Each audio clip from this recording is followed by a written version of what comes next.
Hi, it's your favorite startup founder, Sydney Madison Prescott, and welcome to Mirror Mirror, a startup founder's peek behind the mirror.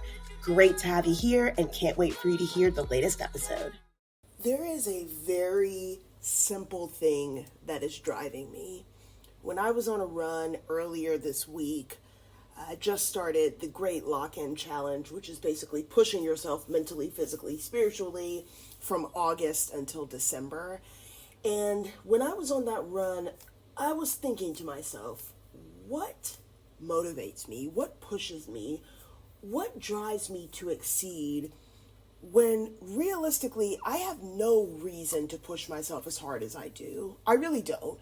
I could easily go get a corporate job, work a 9 to 5, go marry some slep, have a bunch of kids, and just sit around and do nothing with my life. I could. It would be relatively easy for me to go down that path. And the question that I asked myself on this run, this 3-mile run, is why, what motivates me to push myself like this? And it immediately came to me when I asked the question, what motivates me to push myself, to believe in myself, to strive for greatness when I literally have no support in doing so? It is anger. Pure, unadulterated rage. And I know that that will sound counterintuitive to some people, especially if you know me as a fun-loving person, someone who loves to laugh, someone who's kind-hearted. But that kindness comes from living the beginning of my life, of childhood, adolescence, young adulthood, in utter darkness. And the rage that manifested as a result of knowing that I deserved better in my life as a child and knowing that I would never get it in that season of life. And that produced such an amount of rage that I cannot even describe it to you. The amount of rage inside of my body could fuel nations. If someone invented a process to convert it to in a nuclear fission or electricity, it could probably fuel the world for centuries. That's the amount of rage that I have in my body. And that rage, born out of darkness, born out of lack, born out of being underestimated time and time and time again, from as long as I can remember, I have been underestimated. I have been ridiculed. I have been mocked. I have been, in essence, made to feel ashamed of my very existence on planet Earth, starting with my home life as a child and as a teenager and young adult. And what that did is, I could have taken it one of two directions. I could have said they're right. I suck. I'm never going to amount to anything. I'm a loser and I'm always going to be a loser. I could have said, you're right. You know, even though I'm a child, I'm a whore, and that's all I'm going to be for the rest of my life. You know, I'm a worthless prostitute. That's what I am, because that's what people were telling me from birth. That's what I was being told, is that I was worthless. I was nothing. You know, I was a woman of the night, even though I was a child and had no conceptual way to even understand what they were calling me. That's what people wanted me to manifest that for my life. Just an utter disgrace to the human race. That's what I was in their minds. So I could have rested in that. I could have said, that's who I am. That's what I'm going to be. And there was a point where in my depression, I did do that. I said, I'm not going to be anything. I'm not going to amount to anything. I guess this is as much as I can hope for, you know, that I work a 9 to 5 and that I just, you know, at the time working an hourly 9 to 5.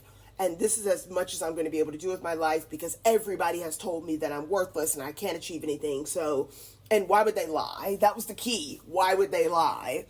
And what I came to realize as an adult is that most people lie to you about your potential and who you are as a person because they are if you are a high performer, a high achiever, and you are talented, whether you are intellectually talented, physically talented, meaning you're an athlete, you're a dancer, you are artistically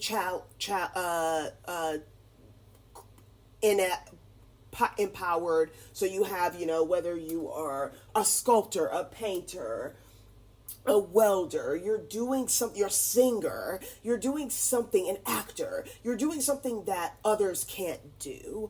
And when people see you doing something they can't do, oh, baby, you got problems. Because that brings out the animosity, the venom.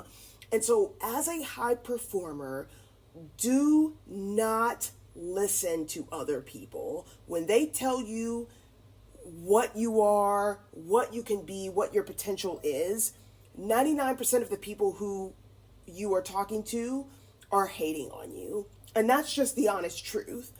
And it's because part of it is societal norms, part of it is human nature. But when people see someone, generally speaking, who is very talented and has an incredible skill set in one or more areas, they get jealous. And that envy consumes them, and it comes out in terms of how they talk to you, how they interact with you, the quote unquote advice that they give you. So that's what I would tell you.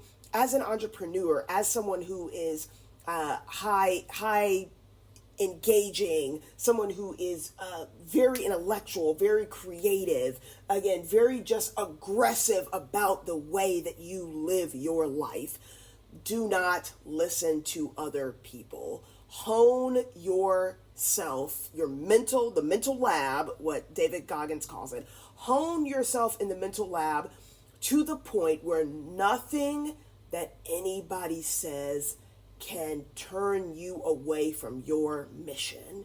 And your mission is, whether it's you're starting your startup, whether it is accelerating your career by continuing your education, whether it's starting your secondary education, going to college or grad school, do it. Don't listen to anyone else. Don't let other people talk you out of it. Don't let other people put their limitations on you. And that's where we circle back to the rage.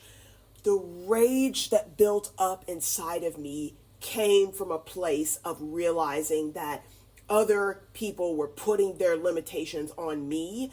And at the time, I did not have the full access to my autonomy to be able to say no. I refuse to allow you to put your limitations on me.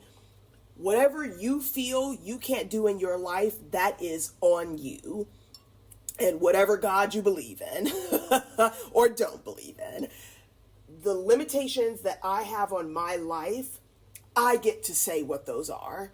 And what I am saying is there are no limitations on my life. I can do anything and everything that I put my mind to. And for me, being in a position where that's how I was thinking, right? I was thinking like, I have no limitations. I could do anything. The bigger question is what do I want to do? Not what limitations do I have, because the answer to what limitations do I have is none.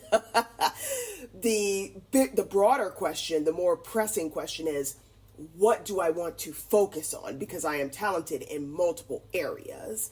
And so again, that rage came from understanding myself and knowing myself. It is so crazy to me that I think back and I'm like, oh my God, I knew myself so well as a child that I knew that I could do anything I put my mind to. And I knew that the people around me, the adults around me, were putting their limitations on me. And it filled me with such an immense rage that rage has permeated my entire existence since the day the first memory that I have until right freaking now. And that rage is still inside of me. It pulsates. It every beat of my heart, that rage is beating inside of my heart. And that rage is what fuels my pursuit of greatness. That is why I can get up at 4:30 in the morning. That is why I can push myself every single day, building out my startup, working 9 to 5s simultaneously, being able to go and make dinner for myself or go out to dinner and I'm by myself. I don't need friends. I don't need a boyfriend. I don't need a husband or wife. I just need me. And I can go out into the world. I travel internationally. I go to dinner by myself. I travel internationally by myself. And I can do that because the rage that is inside me has propelled me to step into my greatness and my full potential. I honestly don't think I would have ever accessed my full potential if I was not permanently fueled with rage. Rage over the physical and mental and emotional abuse I had to face in the early years of my life. Rage about moving through the world as a woman and a woman of color and always being underestimated because I am a woman, and then being doubly underestimated because I am a woman of color. Rage that I feel because of socioeconomic status and the fact that I came from nothing and I have to work so much harder than others to be able to get to a basic standard of living because I have nobody and nothing to lean on except for myself. Rage at the fact that the industry that I chose to go into, technology, is horrifically racist, horrifically sexist, horrifically classist, and I have to sit there in rooms with people who I know are racist, sexist, and classist, and I have to pretend like the ideas coming from those individuals are not permeated with the stench of their implicit and explicit biases. Rage at the fact that I am underestimated as a technologist, going back to the fact that I am a woman and a woman of color. Rage at the fact that externally people believe that I am conventionally attractive, and so quote unquote pretty privilege has people over sexualize me and diminishes my intellect, what they see and think of me from an intellectual capacity standpoint. I am constantly underestimated about my intellectual capabilities, despite the fact that I am in the highest echelon of intellectual capabilities. Rage at the fact that I have to wake up in the morning and that people don't see and understand how much potential I have, and that I have to constantly walk through all the biases that society subjects me to in order to just get to the bare minimum of decorum and respect from others. The rage that I have just existing in the body and the life that I have been given it needs to be studied. Because it's also fueling my obsession, the obsession that I have with greatness. I will become the world's first solo founder billionaire. I will become not only the world's first solo founder billionaire, I will become the world's first ethical billionaire. And I will do that after pushing myself without a support system, with no one. Just me, myself, and I, pushing day in, day out, 4:30 in the morning, getting up, making coffee, making my coffee chat vlog, talking to people about why I'm doing what I'm doing, meditating in the morning, reading my Bible, talking to God, making sure that I'm fostering the spiritual connection that I have with the Creator, because that is the most important relationship that I have. Other than the relationship I have with myself, the relationship that I have with God is the utmost, most important relationship in my life. Making sure that I'm fostering the connection with God, making sure that I am journaling, making sure that I'm reading, and I love political philosophy, reading political philosophy, keeping up on world news and the latest events. going for my run, a couple of miles, coming back, sitting down, diving into my 9 to 5, then pivoting over to start designing out the UX UI design for Mirror Mirror, thinking through the user experience for Mirror Mirror, thinking through how am I going to test this? What do I need to set up when I get ready to go to beta testing? What is that going to look like? Thinking through the why of Mirror Mirror. Why should people care about this company? What is the value that Mirror Mirror is going to bring to the average person? Obsessing over that. These are the things that drive me. I sit here and I think about my life and I think about Mirror Mirror and I think this app is going to change the game because we're talking about building a fashion tech app that for the first time ever seamlessly infuses a focus on the user's mental health while the user is journeying through the app.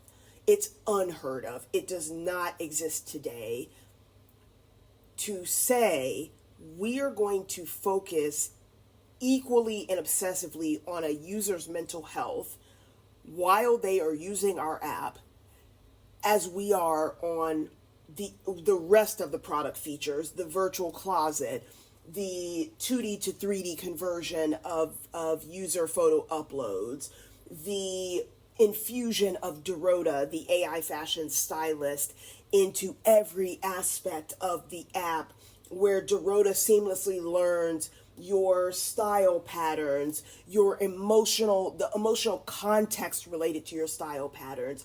She learns your lifestyle. She learns the current events happening in your life. She learns the weather. She learns whether or not you're traveling. She learns your likes and dislikes in relation to how what you wear when the seasons change. She learns how different outfits evoke different modalities of mood in you. Infusing all of that into Mirror Mirror is my obsession. I want to be very clear. I am obsessed. And yes, it sounds crazy. I don't care. This is the level of obsession that you need to create something that has never existed on planet Earth. You have to obsess about it. When I go to bed at night, I go to bed at night thinking about Mirror Mirror. When I wake up in the morning, I promise you, the first thought in my mind after thank you God for allowing me to see another day is, what do I need to do for Mirror Mirror? I promise you. At lunchtime, when I'm, thinking about what should I eat for lunch, I'm also like, what do I need to be doing after lunch in terms of finishing up work and making sure that I can immediately pivot to my startup work after I'm done with my 9 to 5. I promise you, if you are an entrepreneur, you need a level of obsession that borders on psychotic because it will allow you. You have to think of it this way. You're trying to bring something into the world that has never existed. In essence, you are birthing an idea, and to birth that idea, to push it out, you're basically birthing it. You are, because you're pushing it outside of your mind and your physical body out into the world. The process of giving birth, you could talk to any woman who has given birth. It is probably the hardest thing you will ever do in your life. The same goes for pushing out your ideas as a startup founder. You have to give birth to your idea. You have to nurture it in the womb of your mind for 9 to 12 months. And then you have to once you have nurtured that idea, that concept in your mind, the womb of your mind, you have to push that shit out. And when you push it out, the only way that it survives is pure, unadulterated obsession. You have to be so obsessed with your idea that you have blinders on. There's nothing else that matters to you in your life. I am so obsessed with Mirror Mirror, I can go without eating. I can go without sleeping. I don't, because I know that I need to fuel my body and I need to be healthy in order to push these ideas out. But conceptually, that's where I'm at. I'm at that level of obsession where I'm like, I feel like I can skip sustenance, nutrients, because the nutrients of my idea are going to fuel my body. And it sounds insane. And I can tell you, as a startup founder, it should sound insane. Be insane about your idea. Be obsessed with your idea. Be obsessed with giving birth to it. Don't be obsessed with perfection, because you're going to have to go through a million different iterations of your idea. Just be obsessed with giving birth to something that has never existed, whether it's a product, it's a good, it's a service. Be obsessed with it. Make it your entire life. My entire life right now is Mirror Mirror. There is nothing else that exists outside of it. I don't care what other people are doing. I don't care what other people are saying. I don't care. I literally, there's nothing that is more important to me than Mirror Mirror. Nothing. When I say nothing, I mean nothing. And I just need you to know, if you are a startup founder and you're in that same boat, that level of passion, commitment, enduring love and obsession with your idea, keep that going. You need it. It will fuel you. When you are working on, this weekend, I was working on patent applications, and it was 1:30 in the morning on a Saturday night, and I was working on a patent application. That the only reason, realistically, that I was motivated to even be up at that time of morning working on, of all things, the most tedious, obnoxious thing I can think of, which is working on a patent application. If you haven't tried to submit a patent yet, God help you. I will pray for you, because it's a nightmare. But the only thing that would motivate me to not only to file a patent, but to be doing it at that time of night is pure obsession. It has fueled me. And the obsession comes from the rage that I feel of being underestimated throughout my entire freaking life. And if you are in that boat, that level of, I'm constantly underestimated, whether I'm differently abled, whether I am a person of color, whether it's because you're being underestimated because of your sexual orientation, your gender, your race, your nationality, everything, your religion, whatever it is, let the underestimation fuel you to greatness. Fuck anybody that doesn't want to be on your side, to support you. You don't need anybody else to support you. In the ideation phase, and when you are first launching, all you need is belief in yourself. All you need, if you want somebody to support you, you got you, yourself, and yourself. You, yourself, and you. That's what you have. Support yourself. Fuel your passions with your rage. Don't let other people put their limitations on you. Find the seed of greatness in you and water it every single day and watch it bloom. Over the years, I have watched the little seeds of greatness that I have planted bloom, and they're still blooming. I'm nowhere near reaching my full potential as a human being yet. Nowhere near. And it fills me with such excitement that I'm getting closer. Every single thing that I'm doing with Mirror Mirror, I'm sitting here, I'm thinking about the human experience. I'm thinking, what do I need to ask people so that I can fully understand the emotional context of all the different feelings they have when they get dressed every day. I'm sitting here and I'm thinking, what are all the different ways that I need to build an artificial intelligence model that has never existed before, which is Dorota, the AI fashion stylist? How do I build her in such a way where she is going to revolutionize app agents, specifically app AI agents, to a point where every company on planet Earth will mimic her in terms of the logic that she uses. That's what I'm trying to do. When I think about Dorota and I think about this concept of an AI fashion stylist, I'm not just thinking about, oh, she's going to put together outfits for you. I'm thinking, I want her to become like your personal assistant, your fashion stylist, your therapist, and your best friend, all rolled up into one. I want her to become so essential to your life that you cannot fathom going a single day without her. Not because you are hooked on the app, but because she is bolstering your self-confidence with every single outfit that you put together, with every single conversation that you have with her, whether you are chatting with her via text, whether you are chatting with her via voice. When you are talking to her and she's advising you about outfits, she's not just throwing out random outfits or trying to get you to buy shit. She's actually invested in you. She is an AI agent that is invested in, are you feeling good today? How do you feel in your body today? If you don't feel good in your body today, how can I help? What can I do to help you to feel better, to feel a little bit more confident when you step out into the world today? Feel a little bit more at ease when you step out into the world today.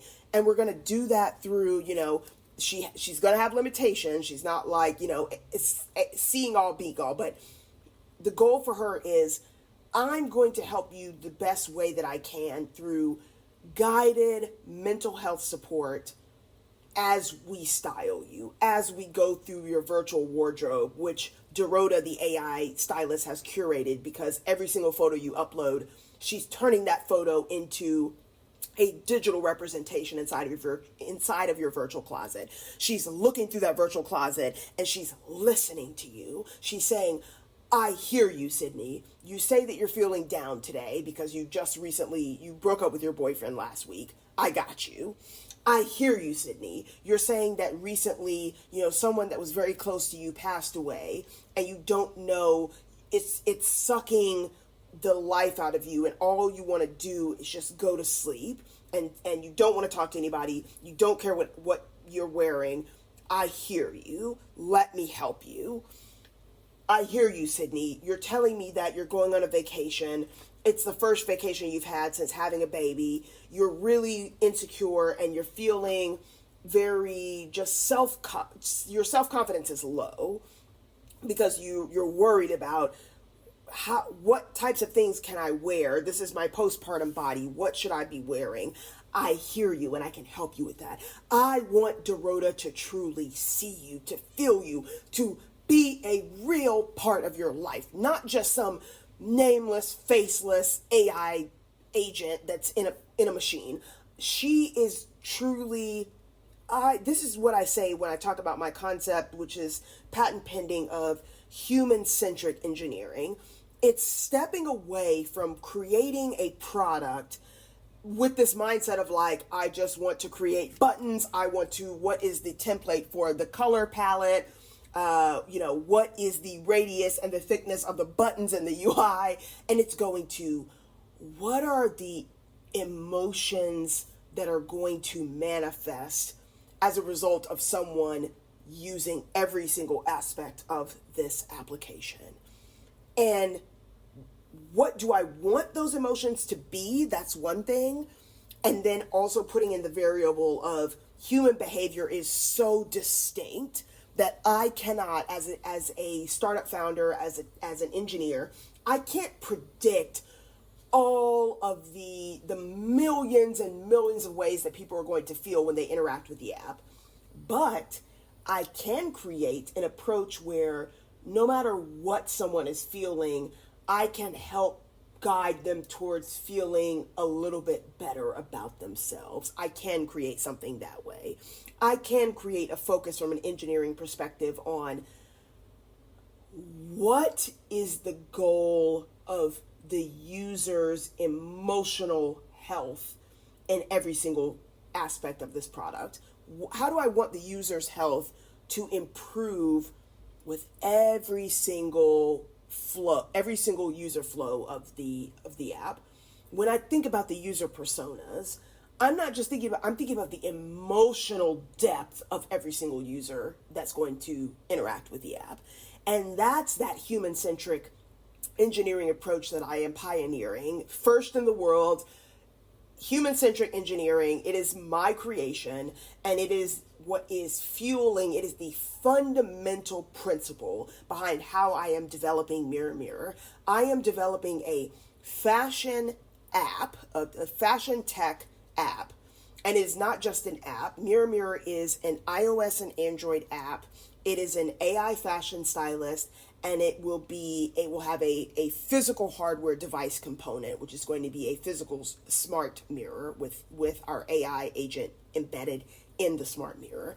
Those three components of the Mirror Mirror universe come together to create something that the world has never seen, will never see once it is launched again, because it is going to be built from the passion, the love that I have for not only fashion, not only style, but from helping people. I have such a passion for helping people to feel like their best selves, such a passion for mental health. Oh my gosh, like I cannot tell you how passionate I am about mental health. You know, how much I would not be where I am today if I did not go to therapy and really truly incorporate therapy into every aspect of my life. It has truly changed the trajectory of my life, going to therapy, especially after going through mental and physical abuse, you know, in adolescence, domestic violence, all of those things. Those traumatic events have only been somewhat resolved in terms of my mental health because of therapy. And I saw what therapy could do personally. And I believe in it so much that that's what's driving it that's what's driving the fixation on mental health in Mirror Mirror, is because I know, as a person who suffers from complex PTSD and severe depression and severe anxiety, I know what it means to have someone help you, to guide you on a journey to get to a better state of mental health. And it's just something that I cannot express enough, how passionate I am about mental health. And I really, truly hope, as we continue on this journey, and you're following me as a startup founder, and you're listening to my thoughts about not only just how do I motivate myself to greatness, but my past, how I've been through traumatic experiences, how that has shaped my perspectives as a technologist, as a startup founder, as a human being. I hope that the one thing that you will get out of all of this is really my passion for humans, other humans, and wanting the best for them, and wanting to build products that bring out the best in humanity, unlike other companies, cough, cough, Meta, cough, cough, ByteDance, TikTok, cough, cough, all the other companies that are continuously going through all of these ethical conundrums because they just don't give a shit about the human experience. What they care about is profits. And what I care about is truly, if I'm going to build something, I'm going to build something that's going to better humanity. Otherwise, I'm not building it. That's my mindset. So I truly hope, like, when you think about how to push yourself, how to motivate yourself, if you're alone, if you are a solo startup founder, please reach out to me. I would love to hear what motivates you, what drives you, what scares you, what excites you about being a solo founder, and what are the challenges that you're facing as a solo founder. If you are a founder and you're not a solo founder, but you're a founder, I still want to hear those things. How do you motivate yourself? How do you stay focused on your vision, your mission? What stokes the flames, so to speak, of productivity for you as a startup founder? Let me know. You can connect with me, as always, on social media at Sydney and the City, and Sydney is spelled Sidney, and the City. That's my handle on Instagram. That's my handle on TikTok. On Twitter /X, I am Sydney in the City. And then I have my website, my personal website, which is www.sydneymadisonprescott.com. And you can also check out the Mirror Mirror website, www.themirror.app.com. So I hope, and if you're looking for Mirror Mirror, please follow us, like us. We're on all the platforms: Instagram, Facebook, TikTok, Twitter, X, Lemon8, Threads, what else? Pinterest. And you can find us at Mirror Mirror App. And sometimes we are the Mirror Mirror App. But please search us out, find us. If you follow me, you can follow me, and then you can find out, you can see that I'm following the Mirror Mirror app. And I can't wait for us to continue this journey. I hope you enjoyed this episode. If you love this episode, please like and share the podcast. Not only this episode, but the podcast series itself. I really, really, truly hope that this brought something of value to your life today by listening to this podcast episode.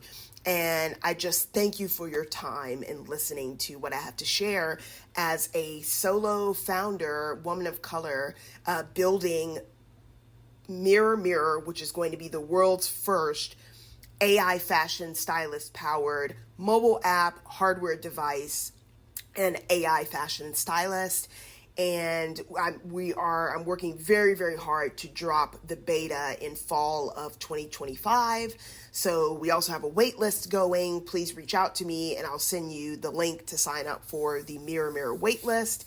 I need as many people beta testing the app as possible because, again, I want your feedback. So I thank you again as a startup founder. It's so great to be able to share my ideas, my passion for Mirror Mirror with the world. And you know what? I'll leave you with my sign off. Let's freaking get to work.